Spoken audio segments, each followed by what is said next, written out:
Imagine camping alone in the bush, only to find you have an unexpected presence lurking around your campsite. You hear strange noises coming from the dark, but you shrug it off. Throughout the night, an eerie shrieking sound can be faintly heard, followed by the horrible stench of rotting meat, and it haunts you throughout your slumber, distracting you from your sleep. When you awake, you find that someone or something had ransacked your camp and trashed your belongings. From a young group of teens who were stalked while camping, to an encounter with an Australian Bigfoot, these are 3 Australian camping horror stories.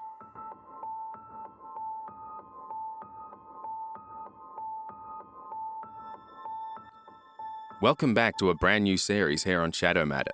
It's that time of the year again, and to celebrate all that is spooky and dark, I've decided to search the internet for some outrageous and terrifying stories from people's personal recollections of horrifying camping excursions in Australia.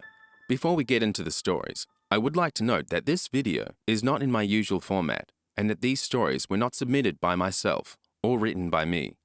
Being a skeptic myself, I can understand that these stories may seem totally fictitious and not based in any truth. However, as an infamous man once said, never let the truth get in the way of a good yarn. So without further delay, pull up a log and grab a seat around the fire, and let's get into it. This story was published on Reddit by the author M. Diddley. People said they wanted to hear another one of my stories from where I came from, so here is another. When I was young, I lived in quite a small town in Queensland. The whole town was surrounded by bush in every direction for hundreds of kilometres, and we had so much room to play. This particular story is about the first time we got drunk. In the winter, the level of water would drop significantly, enough for us to camp in the Riverbed. My best mate's parents owned a pub at the time, so we were in charge of getting the drinks for a little camping trip we had planned, so we could finally pop off our drunk cherry. The place we had in mind was out near an old indigenous settlement, where a few creepy things have happened to us over time. So we made our way down into the riverbank, which was low on the side we came in and really high on the other side. You couldn't see on the other side through all the trees on the top, and it was kind of unnerving knowing someone could be up there watching and you wouldn't know. There are about 7 of us kids in the camp, and our parents have no idea where we are or what we are doing. We lied and said we were staying at a friend's place. We set up our camp and build a little shelter for all of us to sleep under. We were all set up and start drinking as the sun is setting. Soon it's dark, and we are in full swing, mixing drinks and singing songs and throwing stuff in the water, and generally making a whole heap of noise. As we are starting to wind down, one of my friends says he saw something move at the top of the riverbank on the steep side. We all say that he is full of shit and should calm down, but he is adamant that there is someone up there, and we start calling out, "Come out, you pussy," and other such things, being brave, well beyond our years. To our surprise, a bearded man wearing straggly clothes and no shoes comes out of the tree line, stands on the edge of the bank, and just stares at us. We all go silent, waiting for him to do something, but for about 5 minutes, he just stands there, and then he retreats back into the tree line. We all talk amongst ourselves and get a bit nervous, but we soon forget about it. About an hour later, the guy is back, but he isn't on the bank anymore. He is coming out of the shadows from the other side of the bank and entering our camp. He comes over and stands next to the fire, just joins our group of 12-year-old kids, and stands there. We are all officially a bit scared and don't really know what to do, so we just sit there in silence. Eventually, one of my friends gets up the courage to speak to him. "G'day mate, how are you? Are you okay?" The guy just stares at my friend and then starts staring at each of us in turn for a little bit of time. My friend tries again. "Hey, are you okay? What's your name?" The man snaps his head back at my friend and stares at him wide-eyed for at least 2 minutes before answering. Without blinking, he says in a raspy whisper, "That's none of your business," and he hisses like a cat. Then this guy just jumps back, screaming and staring at the fire like it had just appeared, and runs off up the steep bank in record time. It was impossible to get up this thing, so we all stand there speechless. We decide that it's best if we just stoke up the fire, because it is about 19 kilometers walk in the pitch black back to town, and we weren't confident on that. So stoke the fire we did. We sat up for as long as we could keep watch, not really talking. We all eventually dozed off one by one. When we woke up in the morning, everything was gone. All of our alcohol, all of our bags, all of our shoes, and all our blankets. Everything. The creepy thing was that none of us awoke as someone robbed us blind, and there was not one single footprint. We were sleeping in the wettish sand, so there should have been some footprints, but there were none. It looked like we hadn't even been there. Needless to say, we bailed and ran most of the way back to town. Our feet were all cut up and messy by the time we got back. We never told our parents about our camping trip, and I think we never will.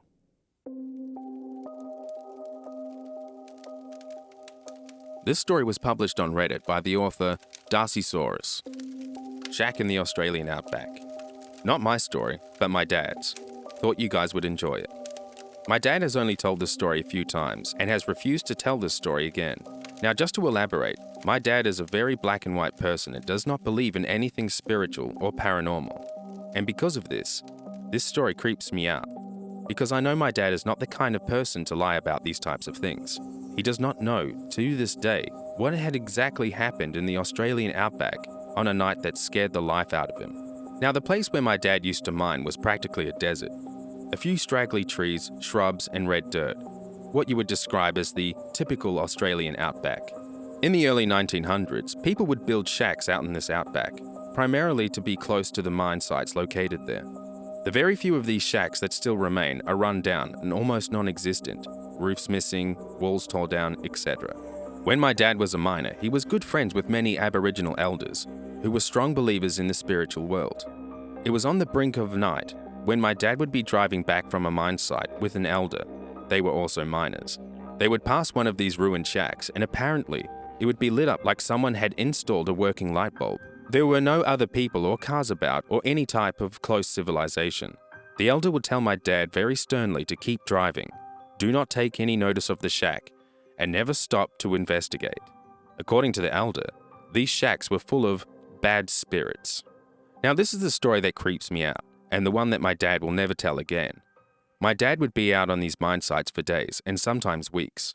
Himself and his two mates had all put in for a caravan that they used to sleep in each night out in the mines. This caravan had an attached trailer to carry their tools, eskies, etc.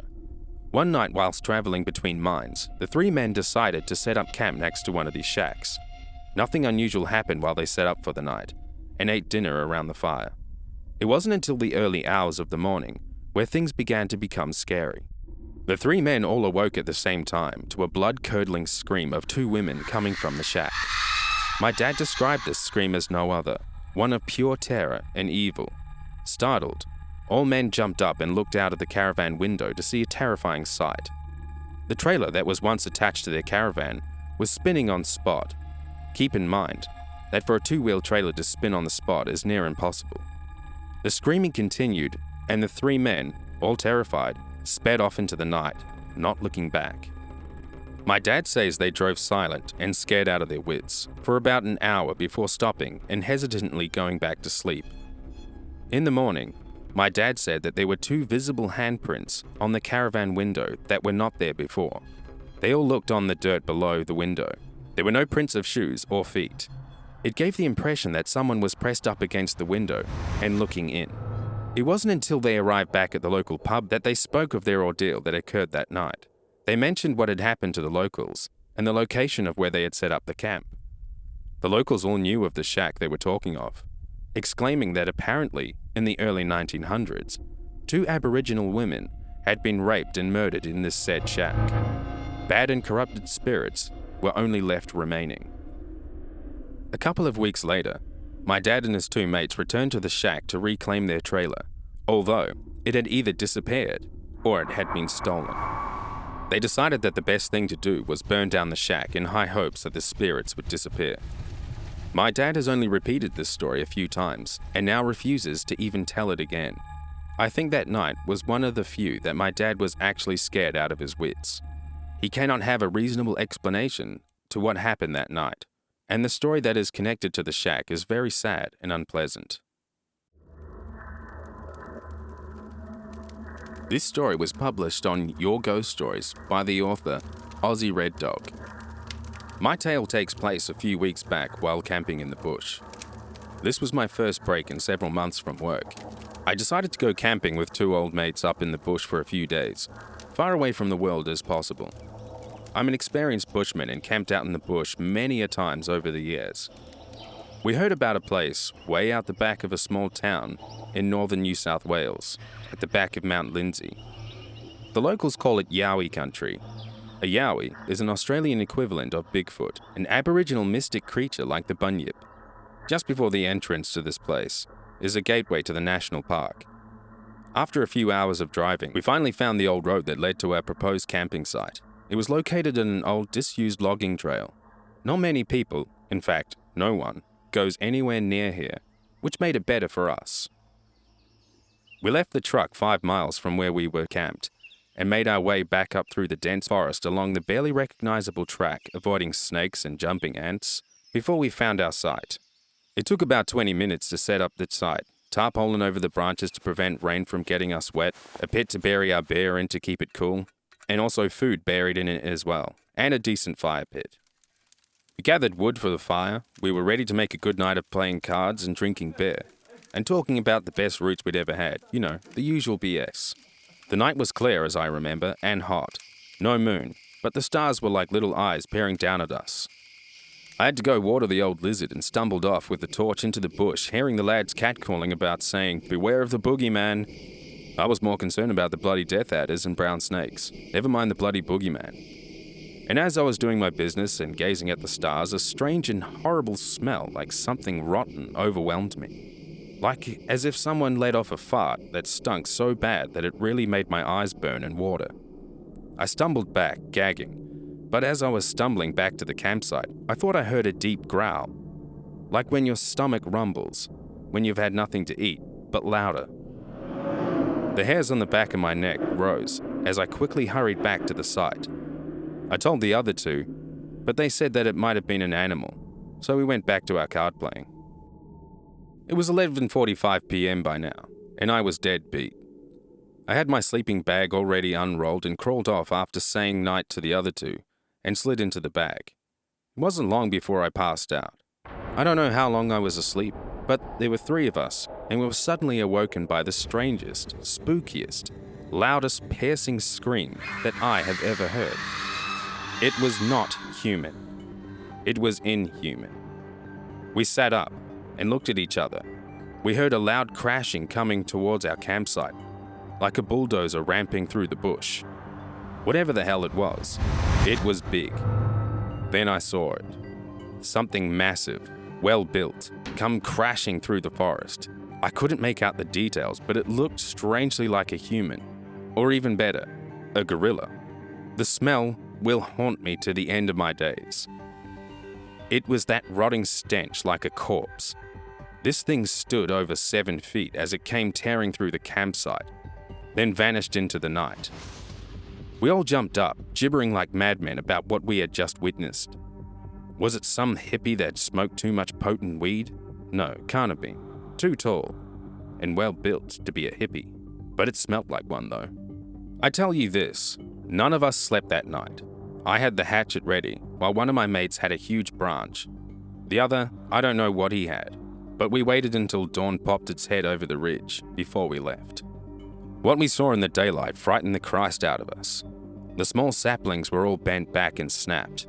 Some of our gear was trampled beyond repair, but we were shaken by our experience that we drove into town. We didn't tell the locals about what we saw or heard in case they thought we were nuts. I did find out, though, that a few weeks after we saw that, someone else had the same experience a few miles from where we were. I don't know what we saw, but I'm put off from going back up there. Maybe the local indigenous community are right when they say that Yowies exist in that region. Thanks for reading this. I hope you enjoyed these stories, and if you would like to hear more Australian horror stories, then please don't hesitate to let me know or get in contact with me through my Twitter account or by email. We will be doing more of these ghost stories like this for the remainder of October, and I look forward to seeing you again. If you would like a shout out in upcoming videos, then leave a comment starting with Shadow Shoutout. And if you enjoyed this video, then please don't forget to give it a thumbs up and subscribe to see more content like this. And don't forget to hit that notifications bell to keep up to date with the latest videos. And together, we can explore the strange, the terrifying, the unknown, the shadow matter.